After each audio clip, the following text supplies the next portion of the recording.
I never thought my assignment would be on a velvet-lined floor with alien silk curtains and shared quarters.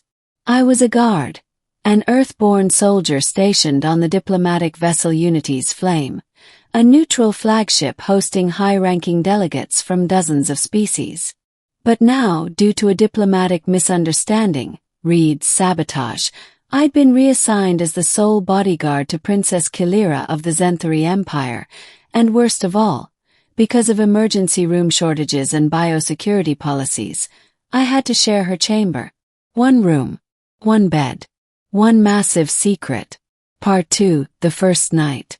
The princess was everything I expected an alien royal to be. Ethereal. Her skin shimmered in bioluminescent shades of violet and gold. Her eyes, a radiant, swirling blue, carried the weight of stars.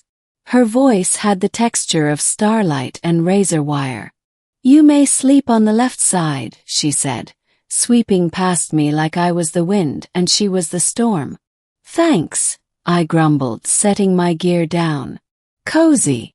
That night, I tried to rest on the farthest sliver of mattress possible, eyes wide open, wondering what the hell Earth Command had gotten me into.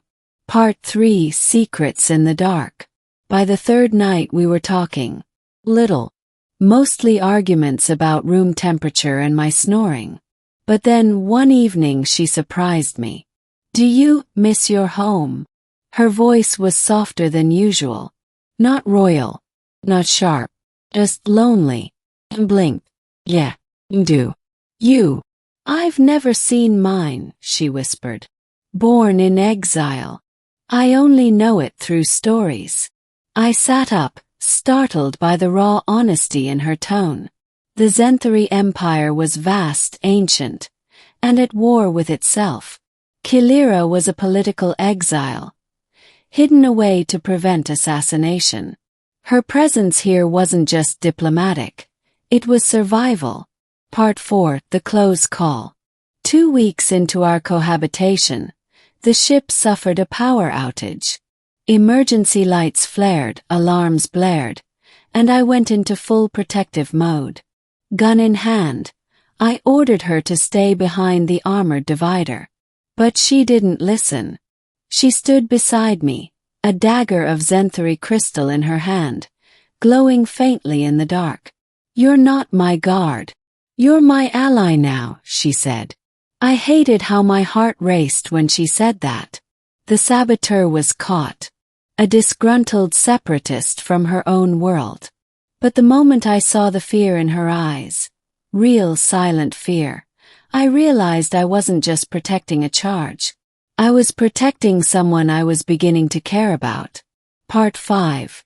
Crossing the line. There was an unspoken rule in Earth's military. Don't fall for your protectee. I was breaking it by the hour. We shared meals, quiet laughs, even dreams.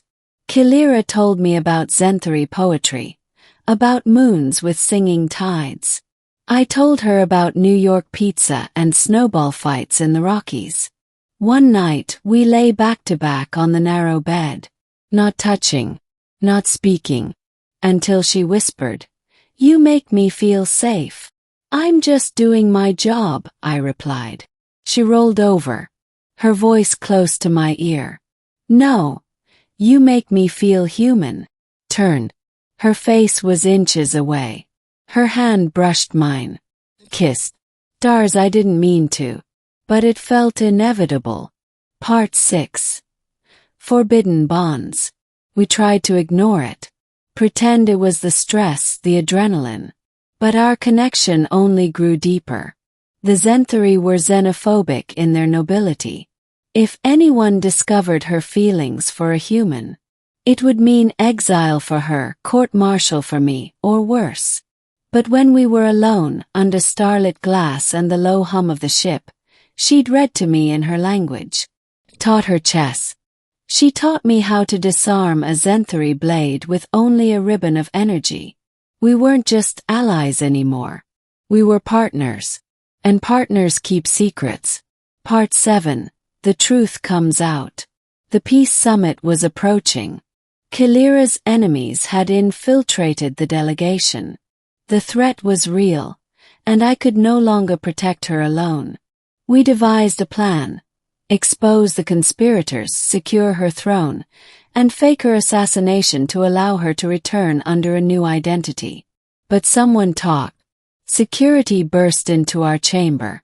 They found me, shirtless, standing between her and the door. She wore one of my Earth uniforms as a robe. The council was furious. Earth Command recalled me. She was to be sent to an isolated moon. We held hands as they dragged us apart.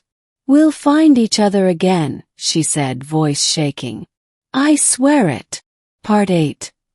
1 year later. I was stationed on the Outer Rim, guarding a mining colony, trying to forget her.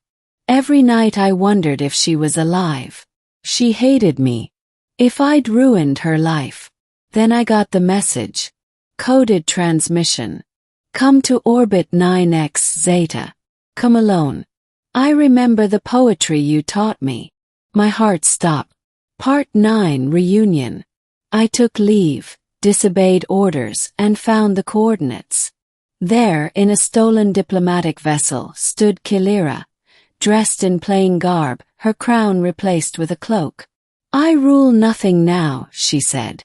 "But I'd rather be free with you than a queen in a cage." I kissed her again, this time without fear. Part 10 The Future We Choose. We became fugitives. Lumit. Protectors of the weak in outlaw space. Two warriors, bonded by battle, love, and the secrets we'd once whispered in the dark.